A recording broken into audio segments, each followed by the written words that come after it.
So hello viewers and welcome back to another video on networking. So in last video of our DHCP video series we had a overview of the packet formats. So I hope you have got that video and you have now the idea of what are the packet format and what are the fields that DHCP packet will carry. And we have also had an overview of DORA process. If you are not aware about those videos, I'll have a link over here in the I button, just go through that. And in today's video we'll just simulate this entire DHCP protocol inside the CPT, or you can say Cisco Packet Tracer. I have kept all the simulation steps, packet flows over here, containing both the scenarios where DHCP server is in the same network and where the DHCP server is in another network. So that's where it will use the DHCP relay agent. If you want, I can just give you this PPT or PDF format of this packet flow in the comment section. Just give me the request in the comment sections. So I'll just ping over there, and without getting delayed, let's jump onto the CPT and let's see how to simulate DHCP inside Cisco Packet Tracer.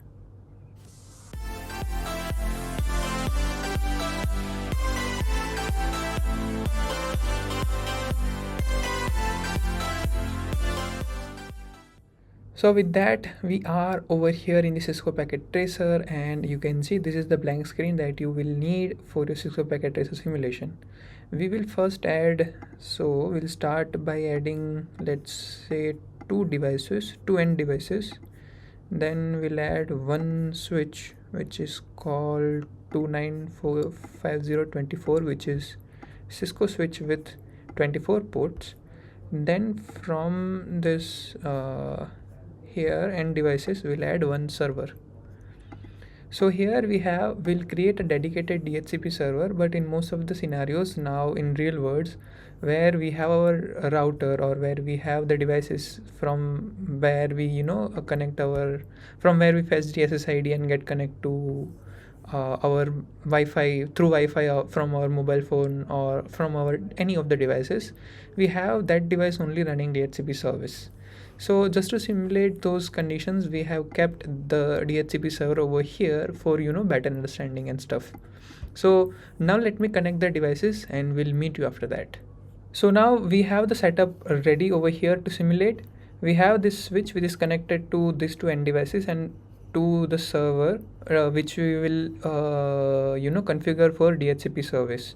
Now as you can see, the network that we will take is 192.168.10.0/24, and the gateway for this entire network will be 192.168.10.1/24, and our DHCP server will have this IP address 192.168.10.2/24. So as you can see, we will simulate the first scenario where the server is in the same network as our end devices. So our end devices will request the DHCP packets from the server which is in the same network. So let's configure the DHCP server on this DHCP service on this server. So for that we can just click on the server, and this will open this kind of panel where first of all we'll need the static IP assignment for our server because that is necessary. So as you can see, gateway or DNS, so we'll instead of DHCP we'll configure it as static, and default gateway is 192.168.10.1. We don't have any DNS server, fast Ethernet 0. So IPv4 address is 192.168.10.2 and /24. So that is how we configure the server with the static IP configuration. And now we will configure the DHCP service. So for that we will go inside the services sections, and here you can see all the services that we can configure on the server are listed over here, and we can configure multiple services or enable multiple services on the single server. Here we will focus on DHCP, not DHCP v6 also. So we'll just focus on DHCP, and all the services will be in off mode. So as you can see, we have this kind of dashboard for enabling our DHCP service. You can see currently it is in off, and we have this default pool. So if you remember in the first video we have discussed that what is the pool, or what is the things that are important for us to remember. So one of those things were this pool. Now you can see DNS server can have multiple pools. Right now we just have one network, So the default pool that should always be there on the server, we can't delete this. So we will edit this server pool. Also note that we can't also change the pool name. We can just change this default settings that are over here, such as, first of all, with this server pool. So now this server pool will be used by the server to determine what IP should be assigned to the next discover packet. So what IP should be offered in the offer packet of the discover packet of DHCP process. So that's how these fields are kept over here. So while configuring these two things, we need to make sure. So the server pool, the default pool that is there, that will always have an IP assignments for the pool for the network on which the server is currently configured on. So over here we configure a default gateway as 192.168.10.1, as that is the default gateway for this network. DNS, we can keep it as 8.8.8.8 or anything, as if you have any DNS server over here in simulation, then you can give that IP over here as well. Now start IP.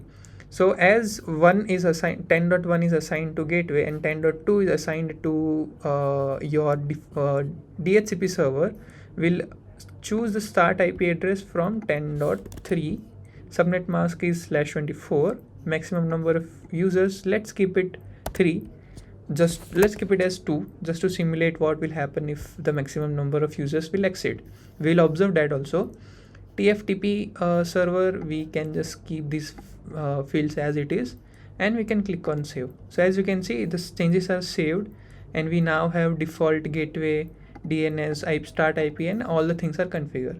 Now we can just enable the service by clicking on over here. So now that's the only configuration that we need for DHCP server. Now we can start simulation of DHCP DORA process that we have studied in the previous sessions, right? So for that, we can just hit the simulation button, so that we will go inside the simulation mode, not instead of real time, we'll go into simulation mode, so that we can observe each and every packet which goes through in the network. So now we'll hit the PC0. From this configuration dialog box that appears, we can just click on the config fast Ethernet, and we can just click the DHCP over here instead of static. And now as soon as we click, you can see it generated one packet.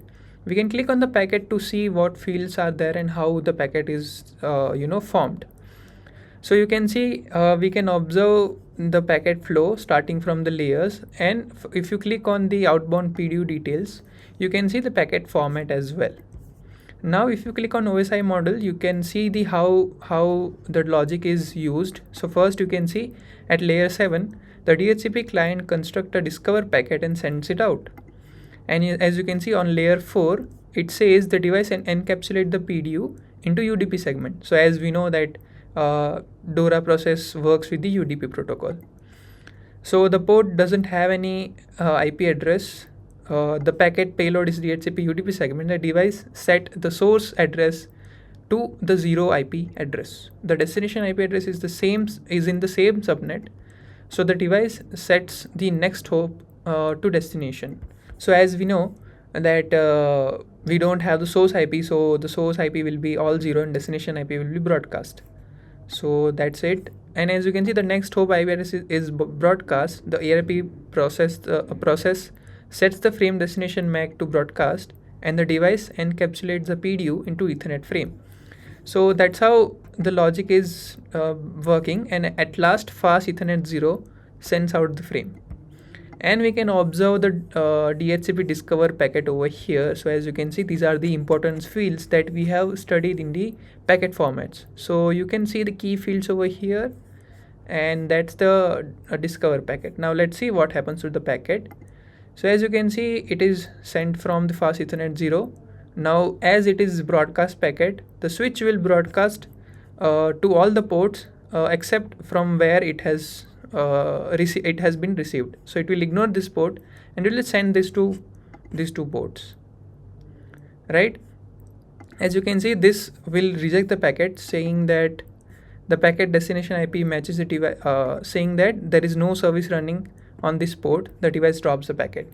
So as it is broadcast packet, the packet will be processed up to the UDP header, and we don't, since this device don't have any DHCP server process running over here, that's why this machine will reject the packet.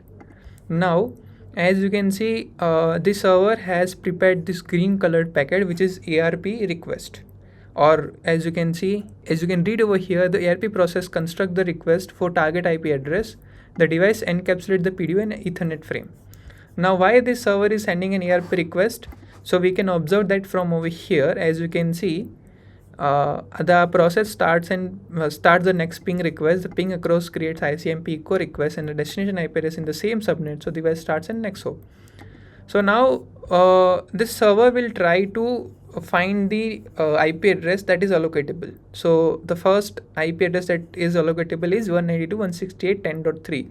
Now before it can send the offer packet, the server will first try to locate any of the machine that is having 192.168.10.3 IP address assigned to it. That's why it prepares the ARP packet. Now let's see what happens. So ARP packet is sent. It is broadcasted to all the devices, and both of the machines rejected the packet because they don't have the matching IP address. We can also observe that from over here. So as you can see, the receiving port does not have an IP address. So that's why ARP process drops the frame. Now let's see what happens. So these are the packets, STP packets. You can ignore those packets that are sent by the switch.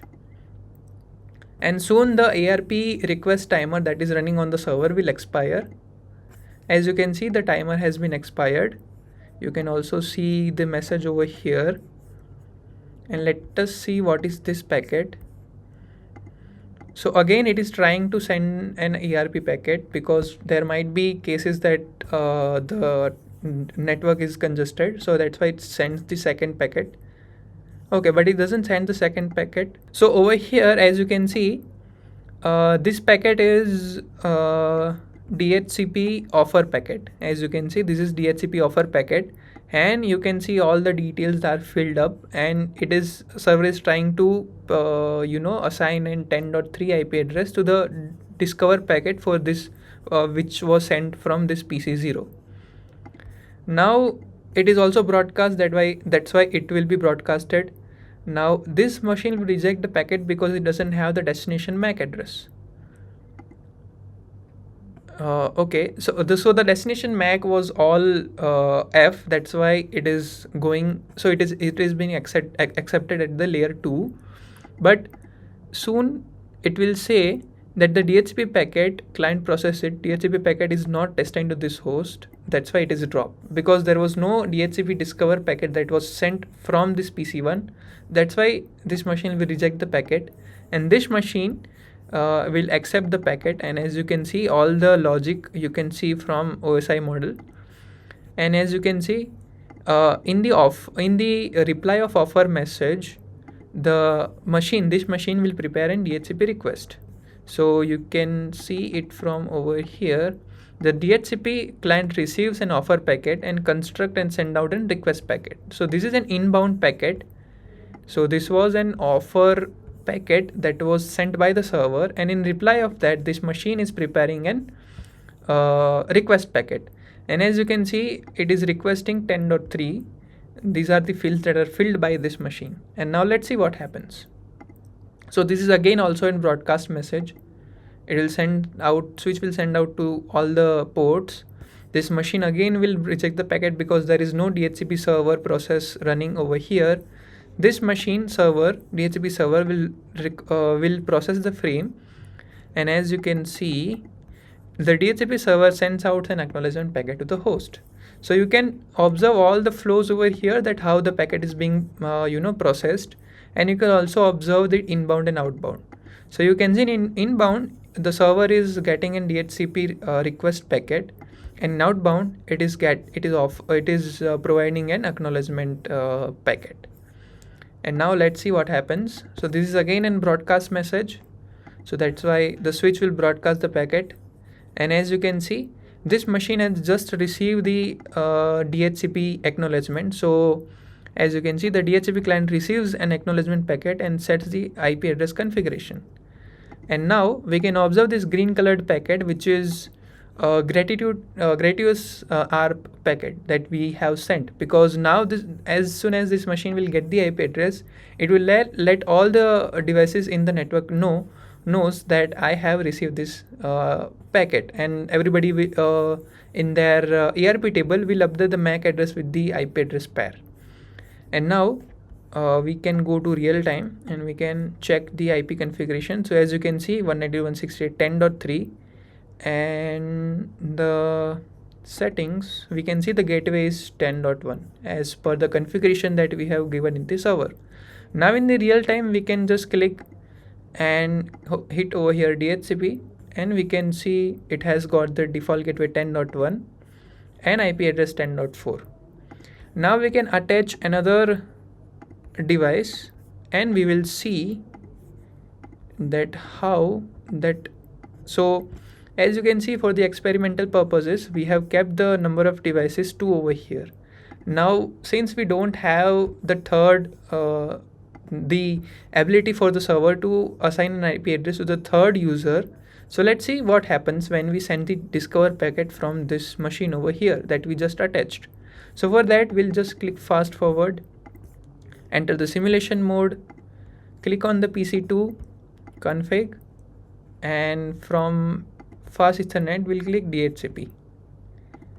Now we'll minimize this and let's see what happens. So discover packet is being sent and it is broadcasted to all the devices, sorry, not the server. And as you can see, all the devices will reject the packet. So these 2 devices will reject the packet because they don't have the DHCP server process running. But let's see what happens over here on the server.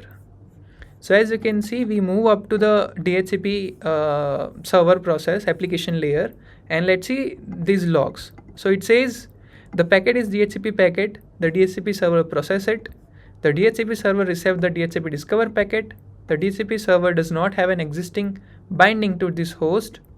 It looks up to the DHCP pool from the new IP addresses. The DHCP pool does not have any more available IP addresses, so that's why it drops the packet. So now you might have got the idea about what happens when we have the settings configured over here from the DHCP process, so DHCP server process. So if we have the maximum number of users set to some value, so we can't have the devices more than that in that network. So basically we can have, but we won't be able to assign IP address automatically through the server.